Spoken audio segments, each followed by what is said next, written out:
Selamat pagi teman-teman. Pagi Kak. Sebelum kita mulai belajar firman Tuhan, kita akan berdoa terlebih dahulu. Saya akan memimpin doa, mari kita berdoa.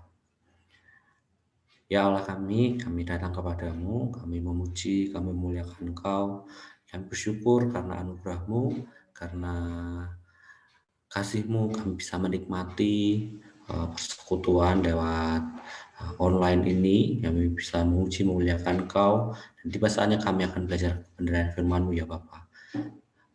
Tolong kami untuk bisa mengerti kehendak-Mu untuk hidup kami, khususnya kami bisa menghidupi karakter sebagai seorang murid Kristus.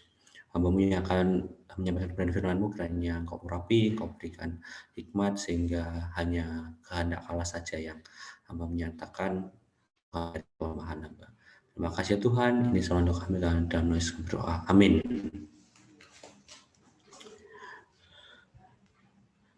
Baik teman-teman, saya akan share. Minta tolong saya diizinkan share screen dulu dong, Ibu host, Bapak host.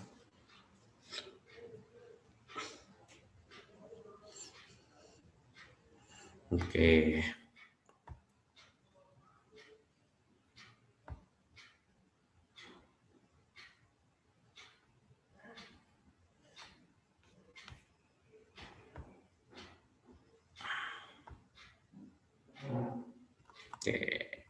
Oke. Dan nampak ya saya. Baik teman-teman, tema yang mau kita pelajari hari ini yaitu tentang karakter murid Kristus, ya.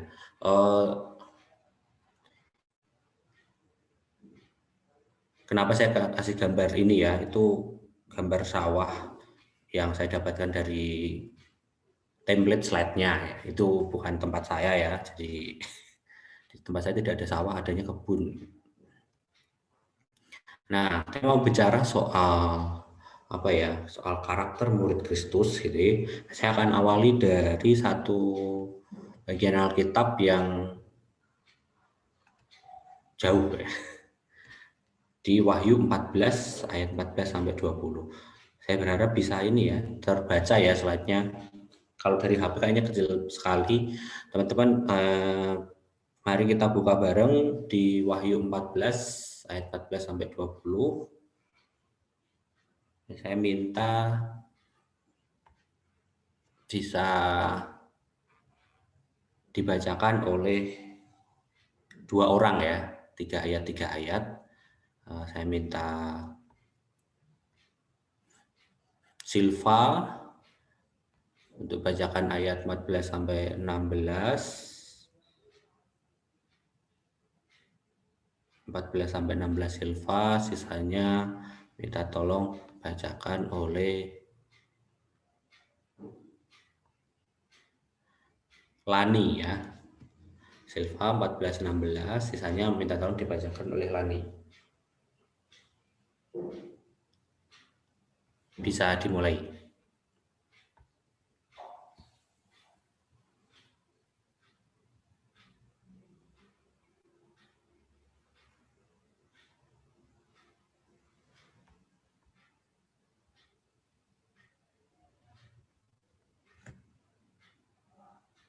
Halo Silva, apakah bisa tolong mulai bacakan?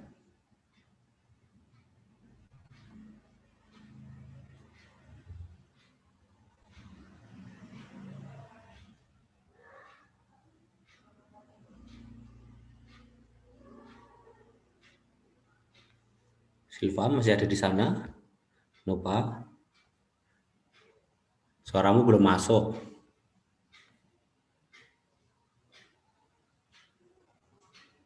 Halo. Ya. Halo. Nah, ya, sekarang sudah masuk. Sekarang udah masuk? Sudah. Hah? Ya, sudah. Oh. Silakan dimulai. Lama di hutan. Teriak kalau misalnya. Oke. Ya, silakan. Ayat 14 sampai 16. Dan aku melihat sesungguhnya ada suatu awan putih, dan di atas awan itu duduk seorang seperti anak manusia dengan sebuah mahkota emas di atas kepalanya dan sebilah sabit tajam di tangannya. Maka keluarlah seorang malaikat lain dari bait suci, dan ia berseru dengan suara nyaring kepada dia yang duduk di atas awan itu. Ayunkanlah sabitmu itu dan tuailah, karena sudah tiba saatnya untuk menuai, sebab tuaian di bumi sudah masak. Dan ia yang duduk di atas awan itu mengayunkan sabitnya ke atas bumi, dan bumi pun dituailah. Selanjutnya ayat 17. Dan seorang malaikat lain keluar dari bait suci yang di sorga. Juga padanya ada sebilah sabit tajam. Dan seorang malaikat lain datang dari mesbah. Ia berkuasa atas api dan ia berseru dengan suara nyaring kepada malaikat yang memegang sabit tajam itu. Katanya, ayunkanlah sabitmu yang tajam itu dan potonglah buah-buah pohon anggur di bumi karena buahnya sudah masak. Lalu malaikat itu mengayunkan sabitnya ke atas bumi dan memotong buah pohon anggur di bumi dan melemparkannya ke dalam kilangan besar, yaitu murka Allah. Dan buah-buah anggur itu dikilang di luar kota, dan dari kilangan itu mengalir darah, tingginya sampai ke kekang kuda dan jauhnya 200 mil. Demikian firman Tuhan. Terima kasih kepada Silva dan juga Lani yang sudah membacakan. Teman-teman, di bagian ini gitu ya, saya coba cari gambarnya tapi tidak menemukan gambar Tuhan Yesus yang pegang sabit ya. Menarik bahwa dalam penglihatan yang dialami oleh Yohanes ya di Pulau Patmos ini, dia melihat seorang seperti anak manusia yang itu adalah Yesus ya, dia menyebut dirinya anak manusia, duduk di atas awan putih dan memakai mahkota di kepalanya dan sabit tajam di tangannya gitu ya. Jadi ini adalah gambaran kedatangan Yesus untuk kedua kalinya gitu ya. Datang dengan perlengkapan membawa memakai mahkota emas gitu, mahkota emas. Kedatangan Yesus pertama kali di bumi gitu ya, datang sebagai seorang bayi yang kita rayakan ketika Natal gitu ya, dan datang sebagai manusia ketika itu, dan saat datang untuk kedua kalinya Yesus datang dengan perlengkapan dia sebagai seorang raja atas segala raja gitu, atas segala raja. Dan yang menarik karena dia membawa sebuah atau sebilah sabit tajam. Teman-teman mengerti ya, sabit itu digunakan untuk memanen ya. Kalau di zaman itu di daerah Israel ya, mereka memanen gandum ya, memanen gandum atau memanen anggur gitu ya menggunakan sabit. Ini menggambarkan bahwa kedatangan Tuhan untuk kedua kalinya itu untuk memanen gitu ya, memanen bumi. Dan menariknya di perikop yang kita baca ada semacam dua kebun ya. Yang satu itu di ayat 16, dia yang duduk di atas awan itu mengayunkan sabitnya ke atas bumi dan bumi pun dituai. Bumi dituai. Tetapi di ayat yang selanjutnya gitu, ketika malaikat datang yang juga membawa sabit tajam, dia mengayunkan sabitnya memotong buah-buah anggur gitu ya.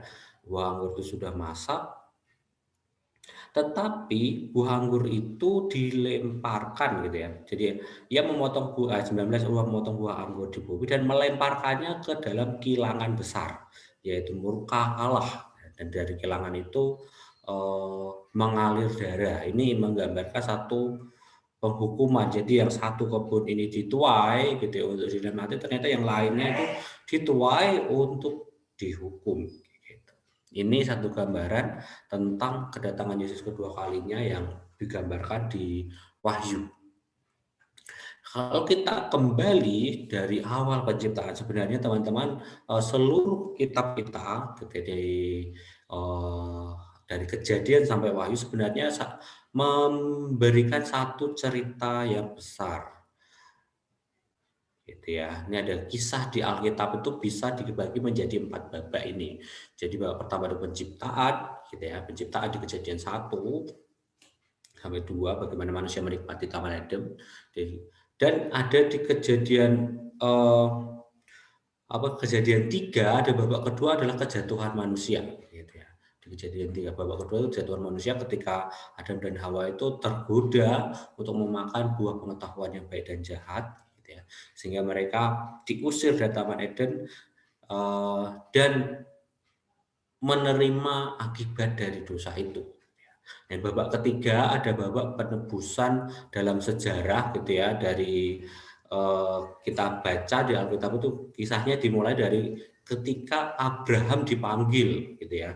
Jadi dia dipilih Allah untuk dipanggil untuk beri ke tanah Kanaan, dan Allah menjanjikan bahwa daripadanya ada satu keturunan yang besar, jadi satu bangsa yang besar, gitu ya. Kemudian mulai dari mereka menjadi satu bangsa, gitu ya, tapi dibuang ke tanah Mesir dan seterusnya. Yang puncak dari penebusan dalam sejarah ini adalah inkarnasi Allah dalam Kristus, gitu ya, yang di hari kemarin kita peringati karya yang paling besar yang dia lakukan adalah kematiannya, gitu ya, kematiannya di atas kayu salib, gitu. Sebenarnya kan karyanya itu bukan hanya kematian ya, tapi kematian dan kebangkitan Kristus yang akan kita rayakan besok di masa Paskah, gitu ya. Jadi itu babak ketiga, penebusan dalam sejarah, dan babak keempat adalah ciptaan baru, gitu ya, ciptaan baru.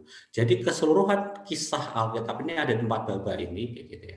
Ada penciptaan, kejatuhan, penebusan dalam sejarah, dan ada ciptaan baru yang akan kita lihat dalam Wahyu, gitu ya. Nah, kisah Alkitab ini kalau teman-teman mau baca lebih lengkap itu ada di buku Misi Umat Allah, gitu ya. Teman-teman yang alumni KNM pasti sudah baca, karena ini satu bacaan wajib. Buku yang sangat bagus untuk dibaca meskipun sedikit tebal, gitu ya. Nah, ini adalah kisah Alkitab sebenarnya, gitu ya. Kisah Alkitab sebenarnya dibagi menjadi babak penciptaan, kejatuhan, penebusan dalam sejarah, dan ciptaan baru.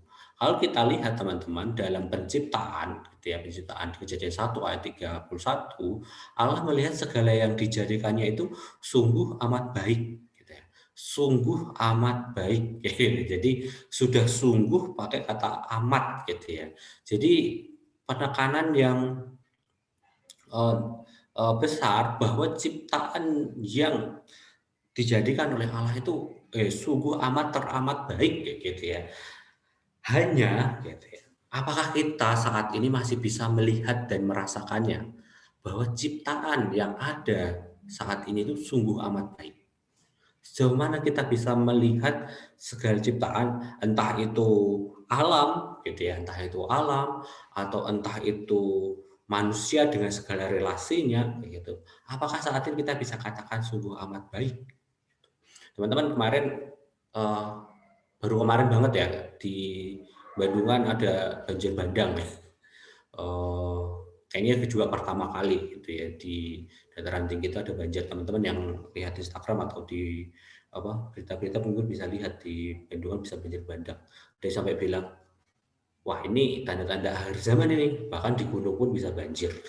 Nah, sebenarnya kan itu bukan soal tanda-tanda akhir zaman, tetapi bagaimana sistem drainase yang tidak baik kayak gitu sehingga ada banjir bandang, gitu. Yang bulan lalu Semarang ketika kebanjiran pun pertama kali dalam sejarah kantor gubernur malah ya, kantor gubernur pun tergenang banjir. Jadi lapangan Simpang 5 itu sudah seperti kolam besar. Nah, ini dengan kondisi yang demikian, apakah kita bisa mengatakan, sekali lagi mengatakan bahwa ciptaan ini sungguh amat baik? Ini saya baru ngomong soal alam. Bagaimana dengan relasi-relasi antar manusia, gitu, yang kita saat ini sedang prihatinkan ya, bahwa terjadi teror yang bertubi-tubi setelah ada bom bunuh diri di Makassar, gitu ya. Terus sehari setelah itu penggerbekan terduga teroris di Bekasi dan mereka sudah menyiapkan ditemukan ada 4 bom aktif gitu. Beberapa hari setelah itu bahkan markas besar kepolisian ya Mabes Polri di Jakarta itu sampai disusupi seorang teroris gitu ya. Ini perempuan dan dia menembak ke segala arah. Nah ini teror-teror yang terjadi semacam ini apakah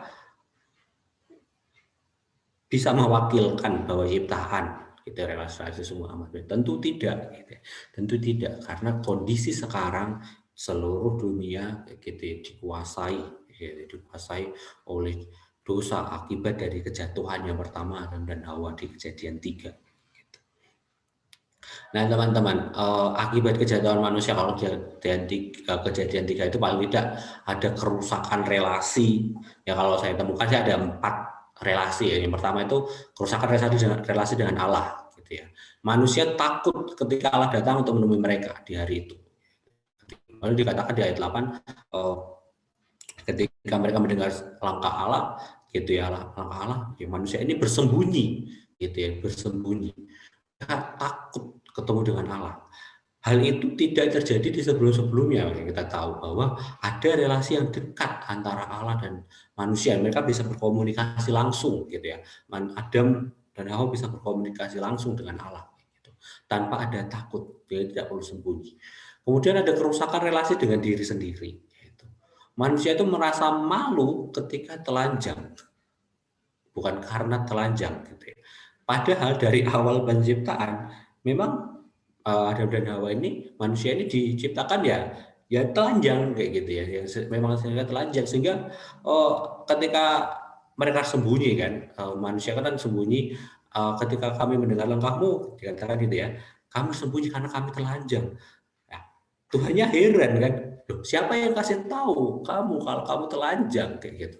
Jadi ketika manusia jatuh dalam dosa melihat ketelanjangan mereka ini menjadi sesuatu yang buruk, sesuatu yang membuat malu sehingga harus bersembunyi gitu.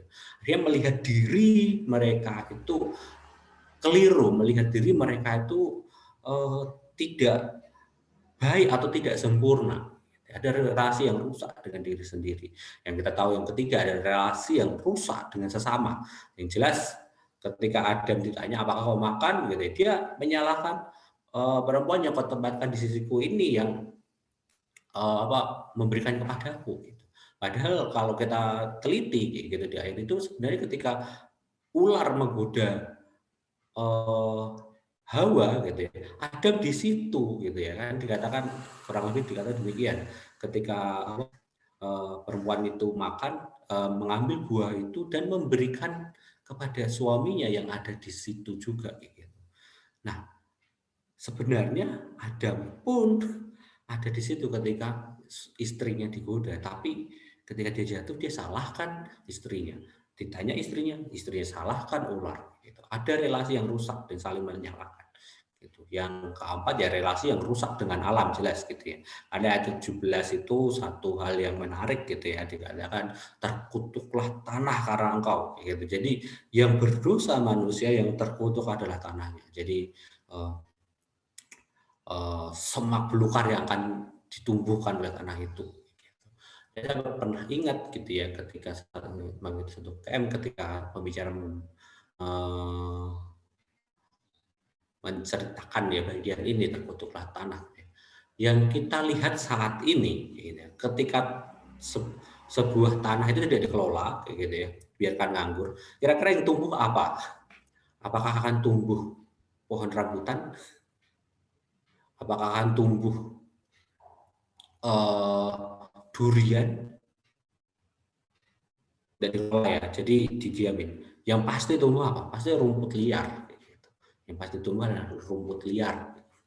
Itu bagian dari natur tanah yang akhirnya rusak karena dosa itu, yang secara alami ditumbuh pada satu tanah yang dibiarkan ya rumput liar itu. Mungkin gitu ya di zaman itu gitu ya, kita berandai karena tidak pernah mengalami gitu ya, tanah didiamkan mungkin akan tumbuh tadi mungkin akan tumbuh pohon rambutan, mungkin akan tumbuh pohon durian, gitu ya. Menumbuhkan hal-hal yang baik. Ya. Sekarang karena kejatuhan manusia harus dikelola dulu. Bahkan ketika dikelola pun dengan susah payah, yang tumbuh pun belum tentu sesuai dengan harapan. Ini akibat dari kejatuhan manusia, ada kerusakan relasi dengan Allah, dengan diri sendiri, dengan sesama, bahkan dengan alam. Nah, relasi yang rusak ini eh, karena kejatuhan manusia ini ada 4 dimensi, sehingga ketika Kristus mau menebus manusia, tujuannya adalah memulihkan relasi-relasi ini, gitu ya. Relasi dengan Allah dipulihkan, sehingga kalau kita bersekutu dengan Tuhan, kita bisa secara langsung bahkan memanggil Allah itu Bapa, ada relasi yang dekat, gitu ya. Kemudian relasi dengan diri sendiri dipulihkan, akhirnya kita bisa melihat ketika kita ditebus oleh Kristus, kita melihat diri kita berharga, diri kita itu istimewa, ciptaannya sempurna, gambar dan rupa Allah. Relasi dengan sesama dipulihkan, akhirnya kita belajar untuk mengasihi, belajar untuk mengampuni, belajar untuk bermurah hati, memberi kepada sesama, gitu ya. Dan relasi dengan alam juga dipulihkan, karena akhirnya lewat orang-orang yang dipulihkan ini, orang-orang yang ditebus ini, Tuhan mengajarkan untuk sekali lagi bagaimana menguasai bumi, gitu ya, yaitu mengelolanya dengan bijak. Gitu. Jadi sekali lagi penebusan Kristus, gitu ya, penebusan Kristus dalam sejarah maupun dalam sisi rohaninya, akhirnya memulihkan relasi dari relasi-relasi yang rusak ini, gitu ya, dari 4 dimensi ini. Teman-teman sekalian, Injil bukan hanya tentang memindahkan manusia dari neraka kepada surga, gitu ya. Jadi bukan hanya memindahkan karena kamu berdosa harusnya dihukum, tidak jadi dihukum. Bukan hanya tentang itu, gitu ya. Bukan hanya tentang itu. Ya itu iya, kayak gitu. Tapi juga bahwa Injil itu membawa kembali seluruh ciptaan, gitu ya, kembali seluruh ciptaan kepada naturnya yang sungguh amat baik itu. Jadi sekali lagi Injil ini bicara keutuhan ciptaan, bukan hanya manusia permanusianya. Teman-teman yang cukup nolong ya di menggambarkan ini adalah ini salah satu aplikasi Android ya, gitu namanya The Big Story. Tahun-tahun sebelumnya saya sudah sering cerita bahwa ini dikembangkan gitu ya oleh namanya James Chong. James Chong ini salah satu staf Interversity ya di Amerika ya, atau perkantasnya di Amerika gitu ya. Dia punya materi atau artikel namanya True Story, yaitu soal menceritakan bagaimana Injil secara utuh. Gitu. Jadi ada 4 lingkaran, ini kursor saya sebagai kelihatannya. Ini adalah bagaimana ketika awal mula dunia ini diciptakan gitu ya, sungguh amat baik. Gitu. Tapi ketika dosa masuk, gitu ya, dosa masuk, dunia itu menjadi rusak. Dunia itu menjadi kerinduan kita semua umat manusia itu satu, membawa dunia menjadi lebih baik lagi, gitu ya, membawa dunia lebih baik lagi, yaitu yang demikian ya. Ketika orang di dalam dunia ini ingin mengubah dunia kayak gitu ya, mengubah dunia supaya lebih baik kayak gitu. Tapi yang terjadi tidak bisa langsung ke sana ya, tidak bisa langsung ke sana. Hanya lewat Kristus. Karena apa? Kerusakan dunia ini kan diakibatkan oleh kerusakan manusia ya.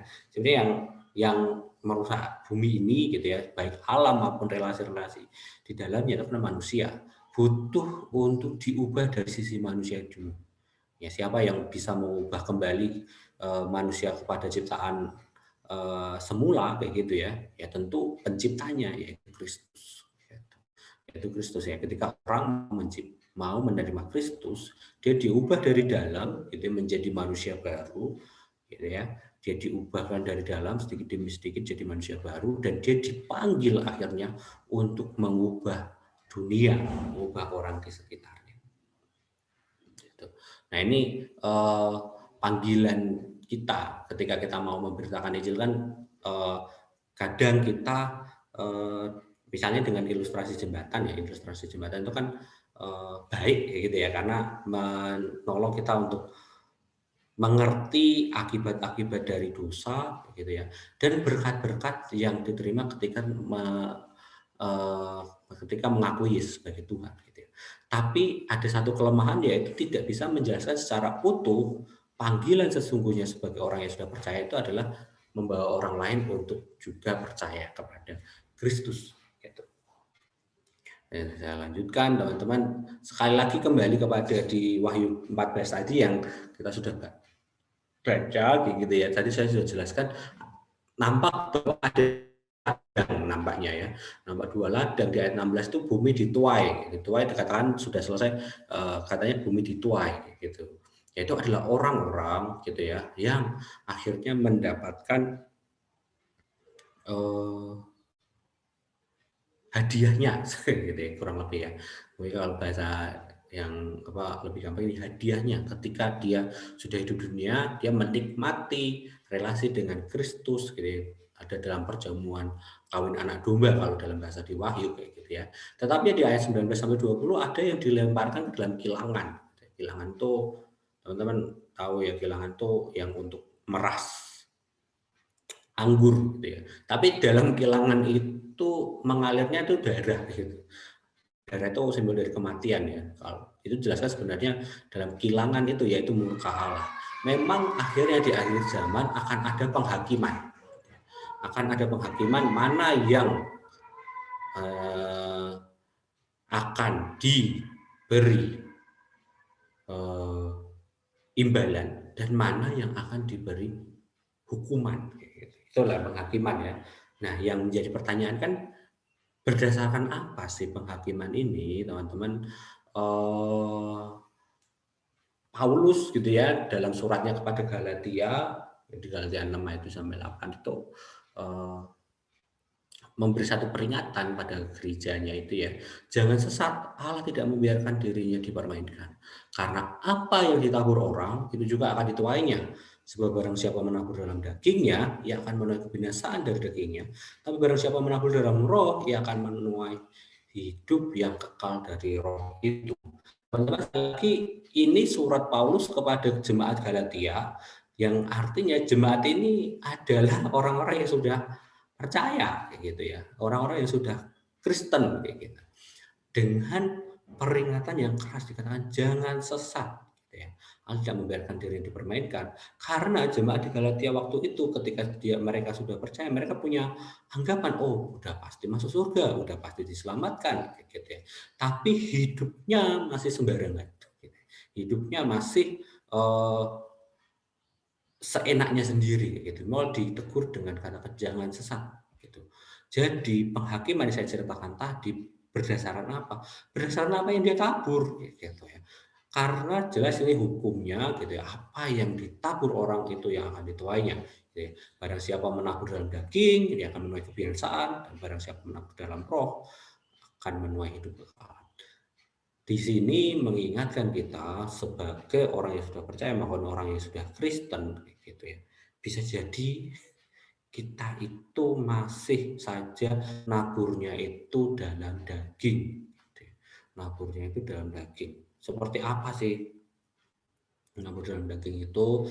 Di pasal sebelumnya ya, Galatia 5 sampai 26, Paulus tuh memberikan list daftar gitu ya. Ada perbuatan daging gitu ya, ada yang ditaburkan dalam daging, ada yang ditaburkan dalam roh. Perbuatan daging itu sudah di 19-20 saya sudah tuliskan. Perbuatan daging telah nyata, ada percabulan, kecemaran, hawa nafsu, penyembahan berhala, sihir, perseteruan, perselisihan, iri hati, amarah, kepentingan diri sendiri, percideraan, pemecah, kedengkian, kemabukan, pesta war, dan sebagainya. Yang di list ini sudah 15 dan diteruskan oleh Paulus dan sebagainya. Kalau Paulus menulis hal-hal ini, bisa jadi dan kemungkinan besar hal-hal ini tuh nampak di kehidupan jemaat di Galatia. Meskipun mereka sudah berjemaat, mereka sudah Kristen, ternyata masih ada percabulan, masih ada kecemaran, masih ada hawa nafsu, masih ada sihir, perseteruan, iri hati. Dan Paulus menegaskan terhadap semua itu keberkatan kamu, seperti yang telah kubuat dahulu, bahwa barang siapa melakukan hal demikian, ia tidak akan mendapat bagian dalam kerajaan Allah. Loh, gimana mereka bisa tetap melakukan hal itu? Padahal mereka mengatakan mereka sudah percaya. Ya, bisa jadi percaya mereka hanya di mulut. Mereka memahaminya, percaya itu hanya pengakuan verbal, pengakuan mulut, bukan pengakuan hidup gitu ya. Jadi mulutnya berkata dia percaya, tapi hidupnya masih menabur dalam daging. Gitu ya. Nah, seharusnya seperti apa? Apa yang harus dilakukan oleh jemaat Galatia ini tuliskan, tetapi buah roh ialah kasih, sukacita, damai sejahtera, kesabaran, kemurahan, kebaikan, kesetiaan, kelemah lembutan, penguasaan diri. Tidak ada hukum yang menentang hal-hal itu.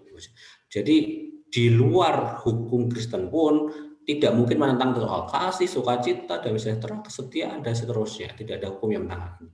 Ini adalah buah-buah roh yang seharusnya diperjuangkan untuk muncul dalam kehidupan jemaat di Galatia. Paulus menyampaikan itu.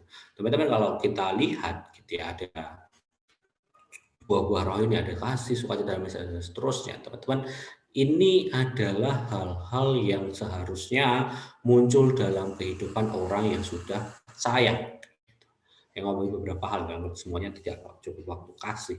Kasih yang Paulus sampaikan, kasih sampaikan di sini adalah kasih agape, kasih tanpa syarat, kasih yang tulus gitu.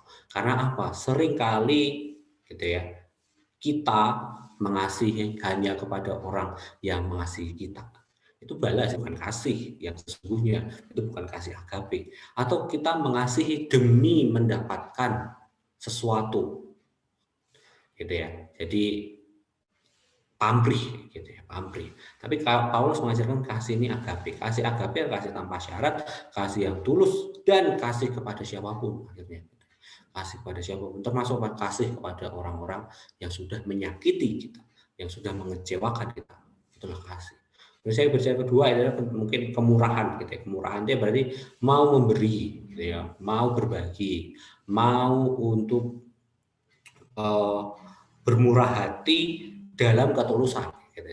Kenapa demikian harus dikatakan dalam ketulusan? Karena bisa jadi kita memiliki kemurahan hati demi mendapatkan penerimaan dari orang lain. Nah, itu bukan kemurahan hati, itu lagi investasi gitu ya, karena memberi sesuatu demi mendapatkan imbalan, itu investasi.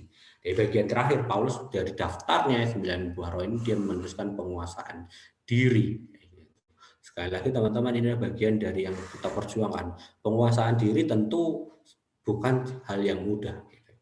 Karena seringkali kita sadar atau tidak sadar dikuasai oleh sesuatu di luar kehendak Allah. Kita bisa jadi dikuasai oleh hobi-hobi kita dikuasai oleh kesenangan-kesenangan kita. Gitu ya. Sejauh mana kita menyadari bahwa sebenarnya handphone kita itu menguasai kita loh. Kita lebih panik mungkin ya ketinggalan handphone daripada ketinggalan dompet misalnya. Gitu ya. Bisa dicek di teman-teman punya HP masing-masing ya, screen time teman-teman itu seberapa lama gitu. Saya pernah ngalamin ya, mungkin sampai sekarang masih terus berjuang, bangun pagi gitu ya, bangun tidur tuh yang dicari adalah HP. Ya nggak usah nggak usah munafik, bukan hanya untuk ngecek jam gitu ya, tapi ngecek notifikasi misalnya kayak gitu. Nah, sejauh mana kita menyadari kita dikuasai oleh HP kita atau kita dikuasai oleh hobi-hobi kita gitu ya. Hobi kita itu soal musik misalnya gitu, nonton film misalnya gitu, atau belanja gitu ya. Buah roh adalah penguasaan diri, sehingga kita diajarkan, didorong, bahkan mungkin dalam tanda kutip dipaksa untuk dapat menguasai diri kita gitu ya. Dapat menguasai diri kita sehingga bukan hal-hal luar tadi yang saya ceritakan yang menguasai kita. Jangan sampai perut kita yang menguasai kita. Jadi kalau waktunya selesai, kalau sudah makan secukupnya saja, waktunya berhenti ya berhenti, tidak berlebihan makannya gitu ya. Atau apapun yang lain itu penguasaan diri. Yang lain teman-teman tidak bisa saya singgung satu persatu kayak gitu ya. Ketiga hal itu. Nah teman-teman sekali lagi yang jadi pertanyaan adalah, bukan pertanyaannya, sebenarnya kita gitu ya, dalam pergumulan kita itu adalah melawan keinginan daging demi tunduk kepada keinginan roh gitu ya. Nah, kalau kita selama ini terus bergumul dengan hal-hal demikian, artinya ada roh dalam hidup kita yang terus dan sedang menolong kita untuk menundukkan keinginan daging gitu ya, demi tunduk pada keinginan roh. Tapi harus dicek juga gitu ya, apakah kita lebih sering menang terhadap keinginan daging atau lebih sering kalah gitu ya. Jadi jatuh pada dosa yang sama, dosa yang sama, dosa yang sama, ya itu ya peringatan juga buat kita gitu ya. Seharusnya kita tunduk pada keinginan roh bukan keinginan daging. Apa ya kuncinya kayak gitu supaya kita menang? Sebenarnya di Galatia 5 tadi Paulus itu sudah menuliskan ya, barang siapa menjadi milik Kristus, ia telah menyalibkan daging dengan segala hawa nafsu dan keinginannya. Jadi kuncinya adalah menjadi milik Kristus, gitu ya, menjadi milik Kristus. Jikalau kita hidup oleh Roh, baiklah hidup kita juga dipimpin oleh Roh. Salah ilustrasi misalnya teman-teman ingat ya, saya pernah mengalami kecelakaan gitu ya. Di operasi yang kedua kan sebenarnya dahi saya itu kan tulangnya harus diambil karena ya bisa dikatakan remuk gitu ya. Nah, kalau waktu itu kan saya sadar ya ketika ini sudah remuk nggak ada gitu ya.